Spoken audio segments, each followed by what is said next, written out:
It's Brit. If you just found my show, I want to take a minute and talk about hormone harmony. It isn't just for menopause, even though I was thrown into that last year. Finding a product that helps regulate my symptoms has been so crucial. Whether it's hot flashes, night sweats, or those racing thoughts and low moods, I've been able to use Hormone Harmony to help me feel like myself again. This isn't just a product for somebody that's going through menopause. It can help you at any stage in your life to help maintain optimal hormone levels. I also love Happy Mammoth's Complete Gut Repair. With the Complete Gut Repair, when I'm traveling, I can make sure that I continue to feel like myself, even with the time zone changes and dysregulation to my sleep. For a limited time, you can get 15% off your entire first order at happymammoth.com. using the code YouProbably at checkout. That's happymammoth.com with the code YouProbably. And I want to start at the first chapter. There are a lot of spoilers coming up in this episode. While we're busy working on season 2 of You Probably Think the Story's About You, you have a chance to listen to the raw interviews from season 1. The raw interviews go really deep.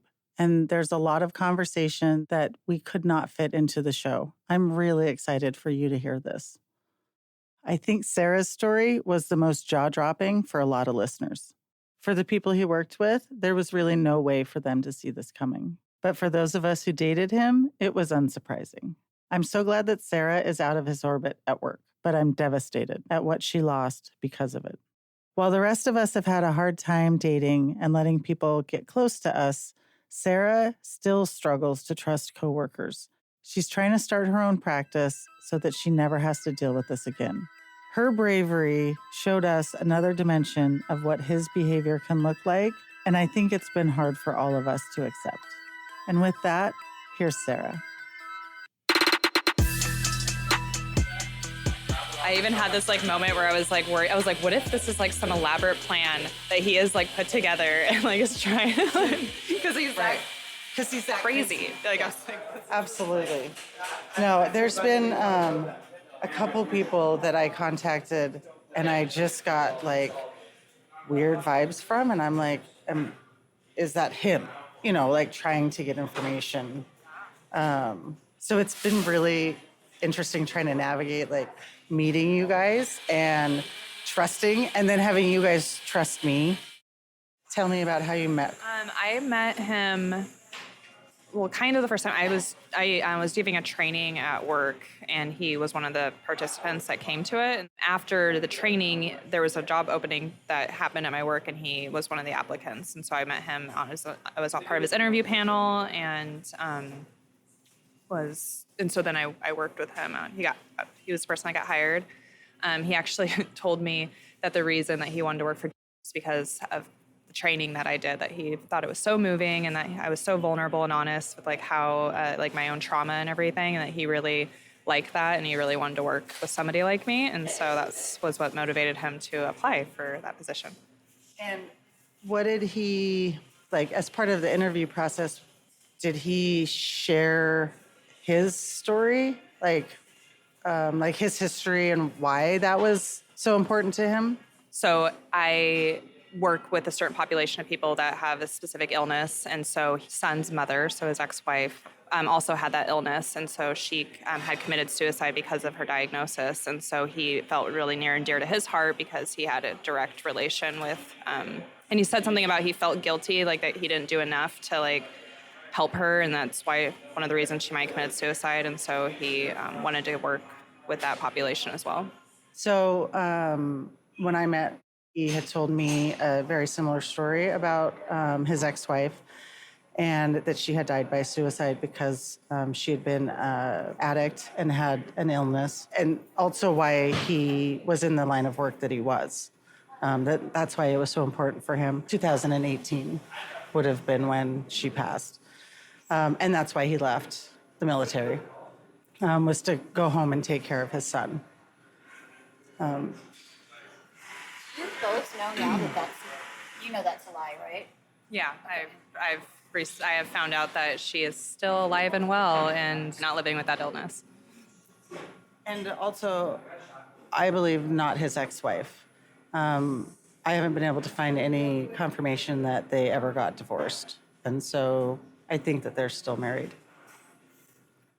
What did you think when you first met him? Like, what were your first impressions of, I guess, his personality? And is handsome. He's very charismatic. He's super friendly, very talkative, charming in a lot of ways. And I found him funny. And one of the things that was really unique about our jobs is we had to work directly with each other and we traveled with each other. So we, like, I think in the 3 months that we were traveling with each other, we had like 30 overnights, like where we were always like, and so we'd go out to bars together and get dinner together. Like we were, but my first impressions, I thought he was a really charming, like great person. He seemed really genuine and was a really good conversationalist. And I really enjoyed my being around him.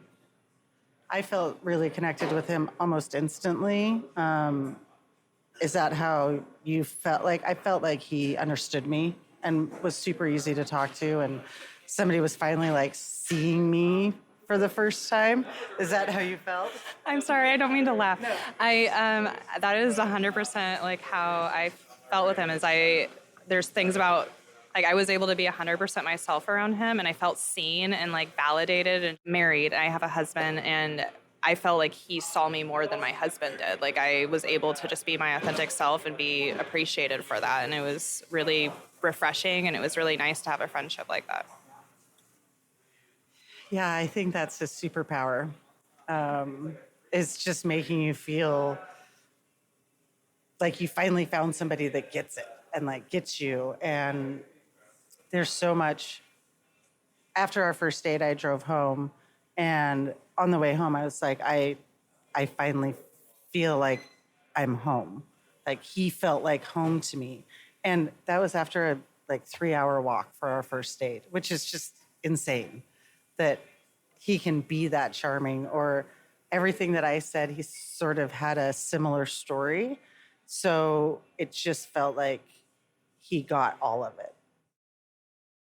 Want to shop Walmart Black Friday deals first? Walmart Plus members get early access to our hottest deals. Join now and get 50% off a 1-year annual membership. Shop Black Friday deals first with Walmart Plus. See terms at walmartplus.com.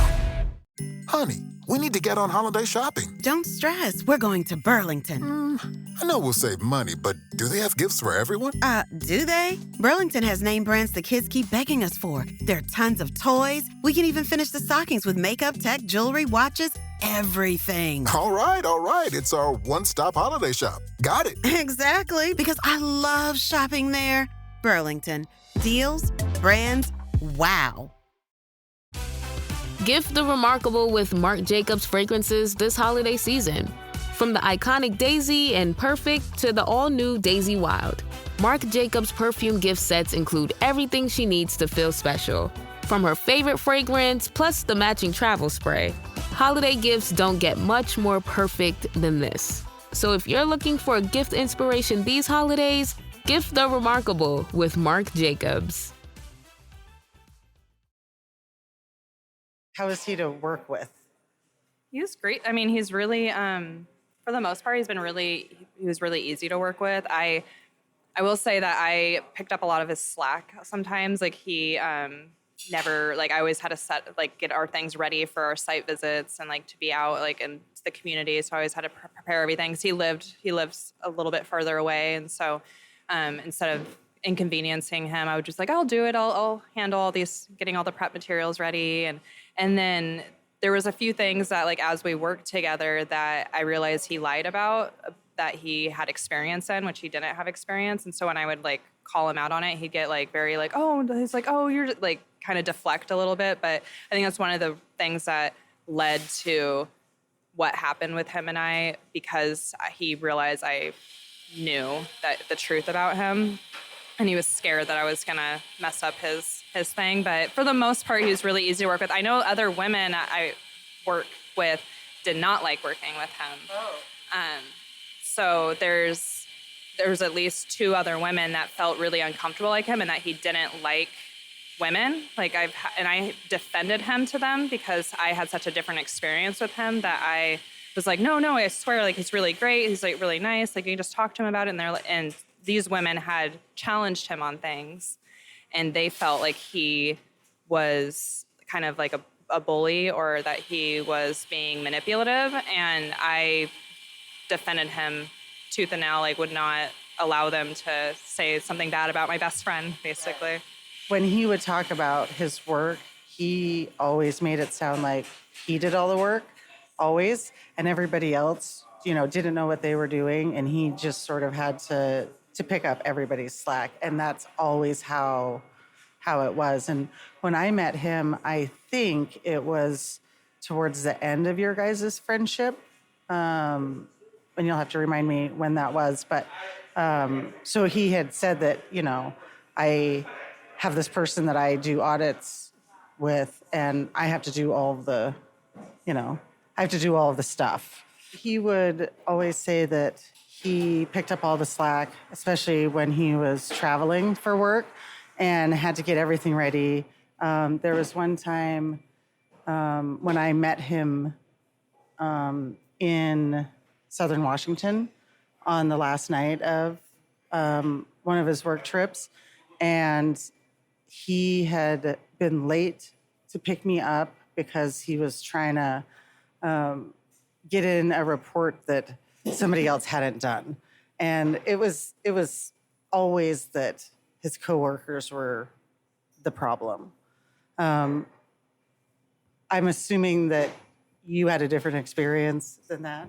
Yeah, it's really hard for me not to pull up my phone right now and like pull up his text messages and show like the pictures of me, like, because I used to send him pictures of all of our packets and everything when I would be doing them, and him like thanking me for doing everything. I always had to follow up with him when we were done to get his reports because he never got them done in time, and I very much would cover for him very often. So it's really frustrating to hear that. He was the same way in dating. So he never would say, I need you to book this or I want you to plan this, but he wouldn't do it himself. And so he was very needy. And I was always like, hey, we're leaving town this weekend. Do we have a hotel booked? And he'd be like, oh, no. And I'm super busy at work. Can you do that? And so routinely, I was the one sort of planning everything. He would come up with ideas and then never actually follow through. So I ended up paying for a lot of it as well. And he never offered to pay for half or pay me back. But it was always under the guise of, oh, I'm really busy, or I just can't get to it, or, thanks for taking care of that, babe. So. Yeah, I had a lot of coworkers that would complain to me about not doing his portion of things, or like not responding, or there's a lot of people that would say like, what is he doing? Because like he would be gone like all day and nobody could get a hold of him. They'd message him and he wouldn't be answering, and his work message the team's message thing. And a lot of people like, they would say we wouldn't respond to them. So I feel like a lot of people came to me to complain because they knew how close we were. So they thought that I could like help, like get him to like do things. But like I said, once I started bringing up concerns about like that kind of stuff to him, he like turned on me really quick. Well, and that happens when you're dealing with somebody that has his psychopathy, because the second you started seeing problems, he doesn't know how to. I'm assuming he just started gaslighting you and making it all about how it's your problem. He did the same thing in dating. Yes, let's go back to the initial first few days. Okay, so you were part of the team that interviewed him, and then what was it like in the beginning, like when you guys first started working together? It was great. It was really wonderful. Like I said, we developed a really close friendship. He told me I was the only person that he trusted at work, and so he was like always like I was the only person that he would have like personal conversations with, and we became friends really fast. Like we had our first site visit within like a month or so of him coming and working there, and so we were by ourselves. Like we said, we go to dinner, we have drinks together and stuff like that. And so we, like I said, we became friends very quickly. It was like I mean, it was only, if I look back on it, it was only a course of like 6 months or so, but he became one of my closest friends. When was it that he started there? Like, do you remember? I feel like it was like in like October and well, yeah. So I guess my timeline's a little skewed. So I think he started in like October, and then we started our site visits in like February. So the first few months that he was there, it was just we were just getting to know each other, and like we talk on like Teams, like and video chat and stuff because we didn't get to meet each other in person until later. And that was October of 2020? 2021. Okay. Well, it's just interesting because when I met him, he told me he had moved to Seattle in January of 2022. Oh. So Absolutely not. No, he definitely started in 2021. And he lived in Washington State for about a year prior to that because he worked at one of the agencies that did my training. Yeah, I've now found women that have dated him as early as September of 2020. So that makes a lot of sense. Yeah. You said that he shared a lot of personal stuff with you. Did he talk about dating? Oh yeah, he told me all about the women that he was dating, and he would share stories about them, and like if he was having like frustrations with them, he'd tell me about like his dating preferences. He told me a lot that he hopes to settle down with a girl that was exactly like me. So he'd always be like, I want her to be just like you. Like I wish that, like he'd say like, I wish you were single because I would totally, you'd be somebody that I'd be interested in. I just took it as flattery. I was like, oh yeah, tell me all these nice things about me. I'm so great. But yeah, he would tell me about dating escapades and like dates go on. Sometimes he would, at our site visits, he would have dates with people. Like he would go for a couple hours and have a date with somebody, and then he'd always like reach out to me when he was done to like talk about what happened at that date. And he shared pictures with me of girls that he had gone on dates with or he was talking to. Like he once showed me some girls' boudoir photos that he sent him, which I got really mad. I told him that that's really inappropriate for him to do that. He's like, "What?" He's like, "She just has clothes on." I'm like, "Yeah, but you shouldn't be sharing those pictures are for you." Yeah, and he would show me his dating, his Tinder and Bumble or whatever it was called. I don't know. So he's on every app. So I think it was Hinge, Bumble, Tinder. I'm sure he's on whatever else there is out there. He also mentioned that he would like go to Target, and I'm pretty sure to troll for women in person. So when did you start to realize that something was off with him and or your friendship? Well, it kind of happened really abruptly. I started having some issues with our manager, and he was telling me about the things that she was saying about me, and like he was telling me that she was asking for information about me, that she was concerned I wasn't doing my job and stuff like that. And so he would be like, "I'm defending you," and he's like, it's driving me crazy because she keeps asking all these questions about you, and was always telling me that like she had this problem. And that's like a whole another can of worms. But, and so he was kind of like my confidant in that situation. And then about June or July of 2022, we were supposed to go on a site visit. And a couple days before the site visit, I wanted him, because he was doing something wrong at work, like, and it was with a computer system that we had, and it was obvious to me because he said he had experience with this computer system when he got hired. He definitely didn't, because he kept pulling these reports that were completely not correct. They weren't showing the right data, and he was like, "I don't know what's going, like, why there's no data." And I'm like, "You're not," and he wouldn't listen to me, like, no matter how many times I told him that. And so I set up a meeting with the other woman, one of the women that actually said that something was off about him. But she was the one that was an expert in this. And so we had a meeting with him and like showed him like how he was doing it wrong. And he got like, put this immediately, his like, the way that he was acting like changed, and he just got really defensive and like really quiet. And so afterwards I called him and I was like, "Hey, I hope like and I left him a message because he didn't answer. And I was like, "I hope everything's okay. I hope you didn't just like get mad at me for that. Like I want to make sure we're doing our jobs right. And if you're, like, there's a problem, like, I hope everything's okay." And he just comes back, "Fine." That's all he said. And so the next thing I knew, he wasn't coming on the site visit anymore.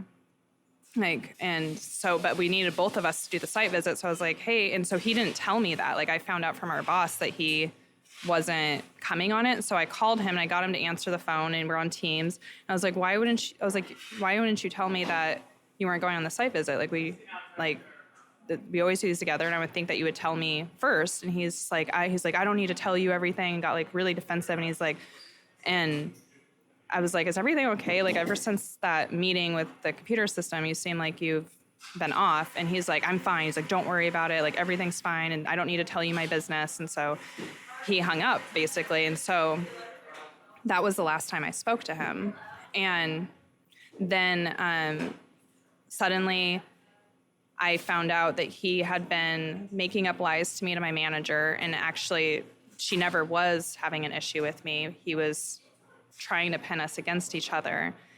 And so I filed a complaint, and they did a investigation. And when I got the investigation, I asked to see the report, and all these lies are on there. He told me that I was his best friend. He told me that when he gets married, I'd be the best man at his wedding. And I couldn't believe the things that he said about me. And so that was kind of how I found out about it, was that report. But we haven't spoken since that phone call that we had about the site visit. How did your work handle the investigation? And were they able to show and prove his lies? So I wound up, he was one of my references for a promotion I was supposed to be getting.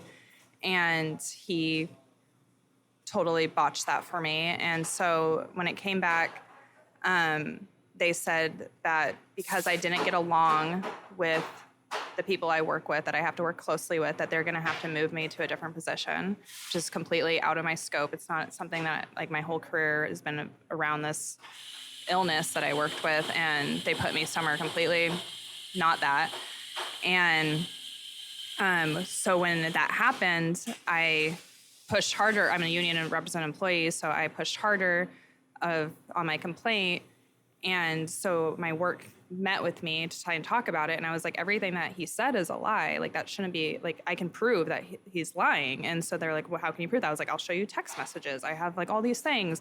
And I was like, and there was one instance where he says that I berated him the entire drive home because he rejected me sexually. And so I berated him the whole way home. And that was on that trip, he exposed himself to me. He dropped his pants and showed me everything when we stopped at this river for, like, he was peeing, he says, but he completely to his ankles dropped his pants. And I just kind of was like, whoa, and went back and sat in the car. And then and I was like, when he got in the car, I was like, what were you doing? He's like, oh, I just think it's funny. I need to sun my dick. And I was like, oh, okay. I was like, well, that's like, you can't be doing that. Like, and I set a very clear boundary with them. And then we stopped at every viewpoint on the way home to, like, and we were fine. Like, everything was fine. And so I said, like, that story, this is what happened that day. And so my work was like, oh, well, he committed a crime. Like, that's sexual harassment. And, like, he can't do that. And so they forced me to file a sexual harassment complaint, which I was hesitant to do because I've been not believed in the past about things like this. And so I gave everything that I had as proof of it. And they came back and said that I made it all up and that I was just retaliating against him because of what the information that he gave about my job. And so it was complete retaliation. And so he now has my old job. There's information that you've provided to your work that says that the stuff that he told in his interview was a lie. Like, his work history, not just his personal, but his actual work history is a lie. And they just disregarded all of that. Yeah, they didn't seem to care. I had actually 2 other people file complaints against him for that, because when that happened, I showed people, like, the proof that she was not dead, and that was a lie. And I had 2 people that currently still work with him file complaints against him about lying about that, because it says if you lie during your interview, you're subject to termination, and they did nothing with it. And when one of the things that happened in our situation is he also said that I would make him uncomfortable. Like, he once slapped my ass at a bar and I yelled at him, predator. Like, I was a little drunk, but I was like, predator. I was like, do not do that. And he's like, whoa, whoa, whoa. And so he would say that I would constantly make scenes and make him uncomfortable. It's unbelievable to me. And I don't understand how he can continue to get away with it, especially knowing the population that you work with and how vulnerable and how important your work is. You work in a job that's trying to help people that are vulnerable, and they have this predator that is in your old role now.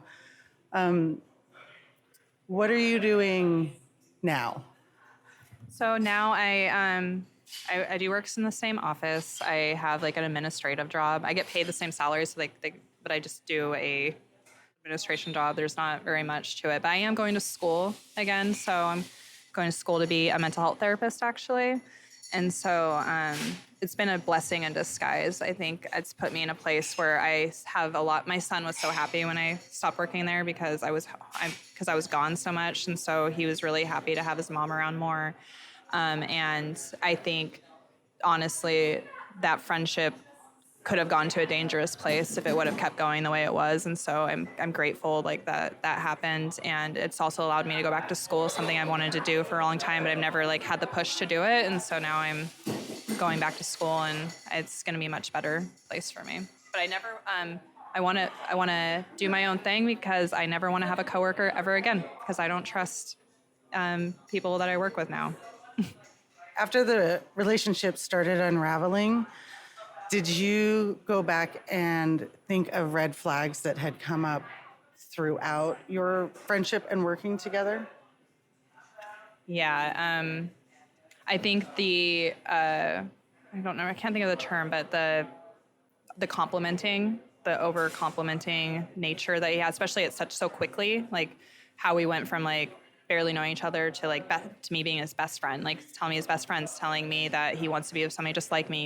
He was the complimenting. I think looking back on it, I was like, oh my God, he was totally like grooming me to be in this situation. I mean, there would be when he get drunk, he'd be like touchy feely with me, and I would like always have to tell him like to stop doing that stuff, but he would just laugh it off. I think him sharing with me about the stuff about other women, I think is a big red flag, because that's, if you actually care about people, you don't share pictures of them, and you don't like, if you respect people, you don't do that. And so, but I think like my biggest thing is just how quickly he became attached to me. Or gave me the appearance that he was attached to me, because people who are mature adults don't like become best friends with somebody after like hanging out with them 2 times. Did you ever see my Christmas card on his fridge? On the fridge? Yeah. So, He was invited to like Thanksgiving. Like he was supposed to come over for Thanksgiving that year. He'd been to my house several times, and my husband actually, within this, I think the second time he met him, he said something's off about him. I think he lies about everything. And I was like, he's not lying. He's like, and we got in this big fight about how he's lying about stuff. And I was like, he's not lying. I was like, what makes you think that? He's like, you just tell like the way he says things and everything. And when everything blew up with like, I had to never ending, I was right, like kind of stories about that. So I think hindsight is so hard and complicated in this situation, because you are like a strong, intelligent woman, and I think of myself the same way. And so to get blindsided and to not notice or not see and have other people, most of my friends and best friends, I never had anybody that said, we think he's a problem. Everybody loved him. And so it's so hard to get, like, to reconcile that with myself, because I think I'm a smarter person and I should have picked up on it. So you still occasionally have to see him in your work. Does he ever acknowledge or say anything to you, or has it just been no contact? So I work virtually. And so if he is on camera, which is not very often, I don't ever, if I'm in a meeting with him, I don't turn my camera on. And so there would be no space for any type of acknowledgement or anything. That has to be so uncomfortable for you. I couldn't imagine sharing a story like this with people that you worked with before he got there, that you trusted as, it's a big organization that you work for, and that they don't have something better in place to handle something like this to protect you. And the fact that you had to leave your position is just, I'm so dumbfounded by the whole process. So when you realized that it wasn't just at work that this was a problem, but that women that were dating him were having similar relationships in a way, as far as how he was handling his dating, what was your response to finding that out, I guess? Was it validating? It was validating. Definitely, like, I wasn't alone, and I'm not the only one. Like, as I felt like a complete idiot once it all, like, I felt really stupid. And it's also something, like, I frequently think about this. Like, I don't think a week goes by where this doesn't pop into my head, because I feel completely manipulated and used, and just like how did I allow myself to this to happen to me? And so when I found that support group, it was really validating, but I was also really mad. Like, how can somebody get away with this? Like, how can this be okay? Like, how could he do this to so many people? And so that's why I wanted to, like, share my story, and, like, also, like, commiserate, and I added into that, like, because even, like, in that group, the things that they were saying weren't true. They had the wrong name, they had the wrong employer, like, they had all this wrong information about him, and I actually knew the truth about those things. And so I felt it was important to share that. I will say that is one of the contributing factors to somebody in that group told him that I shared that information, and so my work found out about that, and they said that was me harassing him, and so I got written up because I was harassing him. But the work saw the information that was in the post, multiple women validating that he is lying and being manipulative, and they still, just out of ease, let him stay in that position. It's so maddening. I know that in that support group is where I've met all of the women, and hearing that essentially each one of us had a different history of him. Like, for me, he had a brother and a sister-in-law that lived in Texas. Did he ever talk about his family? A little bit. He talked a little bit about his mom, who came and visited him, his son, a lot about his son. Like, he told me this one story, like, and I look back and I was like, how could you use your child this way? Is where it was Suicide Awareness Month, and his son's school wanted him to be showcased for Suicide Awareness Month because of his mother. And he was almost crying to me about how could they do this to my son? And, like, I feel like that's so hard for him and everything. And then to find out that's not even a true story. Like, I was like, what is even the point of that? I knew he had a brother, but he didn't really share much information about him. He lived in, like, San Diego or something, but not a whole lot. He said that I was harassing his family to my work, which is so weird to me, because I was like, I don't even know what their names are, but yeah. He did tell me one thing that's it's about a friend. He has his best guy friend he's not allowed to hang out with anymore because of his inappropriate things that have happened while they're together, which I found really interesting, that his wife of his friend, like, was not okay with him being friends with him. Did you know he had a daughter? I absolutely did not know he had a daughter. Really? Yeah, so from a previous relationship, not from the wife, but he does have a daughter that he has no contact with. That is, I think, a few years younger than his son. Well, and I understand too, his son's not even biologically his, because if you look to, like, his son's last name is his mother's last name, but one of my coworkers, because when I started telling this, they started digging and stuff like that, and they're like, I don't even think that's actually his, like, biological son, which might not be true, might be true, I don't know, but I have heard that too. So, oh my gosh, I have chills. I feel like every time I talk to anyone involved in this story, the craziest, when I think it can't get any crazier, it gets crazier. Because that's the first I've heard of that.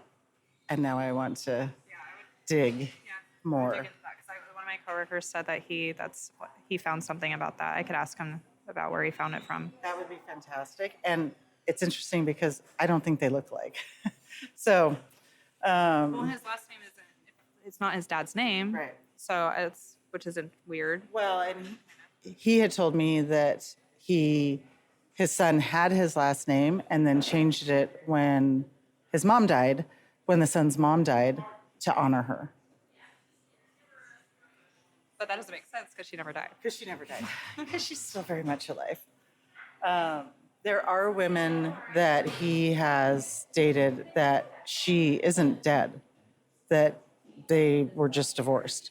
And so there are people that have confirmed that, the timeline is way off. Crazy. Wow. All of it. Oh my gosh. You're the best. Thank What you. diagnosed with this? This is a sociopath? Is that what this is? Usually true narcissists, they need love and they need attention and they can't get it from themselves, but they don't have empathy for other people, so they will mirror you. So you meet them and they're mirroring back to you all your best qualities and all your traumas and all your conversations and similar stories, and that's why you instantly feel connected with them.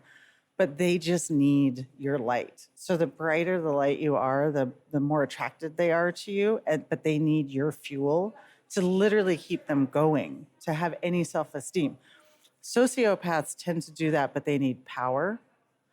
And I'm still unclear as to, I think he's kind of in the middle because he always talks about how great he is and how smart he is and how much he knows, but he always acted really dumb with me. Like his water heater went out and he was like, I guess I'm just, not going to do anything. And I'm like, well, did you try resetting your water heater or calling your landlord? And he said for a week that he had no hot water. And I'm like, are you completely incompetent? But then he would talk about how smart he was and how great he was, especially at work. And so I think you probably got a little more of the sociopathic side of him because it was at work and you have to have a position of power if you're at work. I got the other, needed love and attention all the time. But with your guys' personal relationship, he needed you to adore him, and so it's why I'm doing this podcast, is because it's so fascinating to me how narcissists do the same thing. You can have 10 different narcissists and their behavior follows the same pattern. They mirror, they love bomb in personal relationships and work relationships. And then as soon as they realize that you have seen a fault in them or a flaw, then they'll start devaluing you. Or triangulation, where they try and pit you against somebody else, which is exactly what happened to you. And then they just keep gaslighting and trying to make sure that they're seen as the good person and you're the problem. And they do that in work relationships and in personal relationships, but they all do it. Love bombing was the word I was looking for earlier when I was talking about the flattery. And he'd be like, but I'm a preemie and I need love and I need to be held because I'm a preemie and that's why I need all the. They'd always bring this preemie card. I was wondering if he did that with him, the preemie card. He talked about being a preemie to the point where it was like, shut the fuck up. I don't care when you were born or how you were born. It was always his excuse. I can't do that or I need this because I was a preemie. And it's like, I hear the word preemie one more time. It was one of the things that really annoyed me about him. It was very annoying. It was every time I'd be like, well, are you going to tell me you're a preemie again? He didn't use it with everybody. So I still don't know if it's true or not. You don't know if anything's true or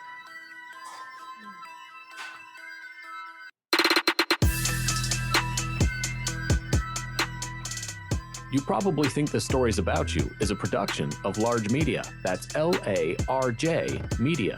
Our executive producer is Brittany Ard. Our showrunner is Sid Gladue. Creative direction by Tina Knoll. Our associate producer is Kareen Kiltow. Sound engineering by Chris Young and Sean Simmons. Graphic design by Najella Sharma. Opening theme by Youth Star and Miscellaneous.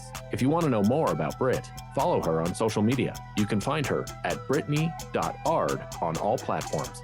If you like what we're doing, don't forget to hit that follow button wherever you're listening to this podcast right now. And also, give us a rate or review on Apple Podcasts or Spotify.